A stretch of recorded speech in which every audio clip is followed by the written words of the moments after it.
പഹൽഗാം ഭീകരാക്രമണത്തിന് പിന്നിൽ ആരാണെങ്കിലും ഇന്ത്യ ഉചിതമായ മറുപടി നൽകുമെന്ന് ബിജെപി സംസ്ഥാന അധ്യക്ഷൻ രാജീവ് ചന്ദ്രശേഖർ. പ്രധാനമന്ത്രിയും ആഭ്യന്തരമന്ത്രിയും ഇക്കാര്യം വ്യക്തമാക്കിയിട്ടുണ്ട്.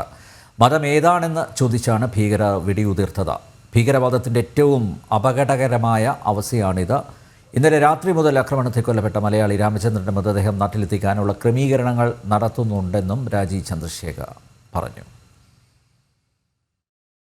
പക്ഷേ ഞങ്ങളുടെ ഇന്നലെ രാത്രി മുതൽ ഇന്ന് വരെ ഞങ്ങൾ ട്രാക്ക് ചെയ്യുന്നത് രാമചന്ദ്രൻജീൻ്റെ കുടുംബവും അദ്ദേഹത്തിൻ്റെ ബോഡിയും സേഫായിട്ട് എങ്ങനെയാണ് വേഗം കൊണ്ടുവരാൻ അതിൻ്റെ ഫെസിലിറ്റീസും അതിൻ്റെ പ്രിപ്പറേഷനിലാണ് ഞങ്ങൾ ഫോക്കസ് ചെയ്തത്.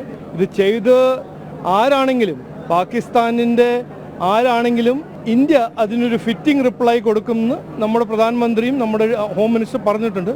ഇന്നലെ ഈ 26-27 പേരെ കൊല്ലുമ്പോൾ ഈ ഭീകരവാദികൾ ചോദിച്ചൊരു പ്രശ്നം, നിങ്ങളുടെ മതം എന്താണെന്ന് ചോദിച്ചു. അത് നമുക്ക് മനസ്സിൽ വെക്കണം.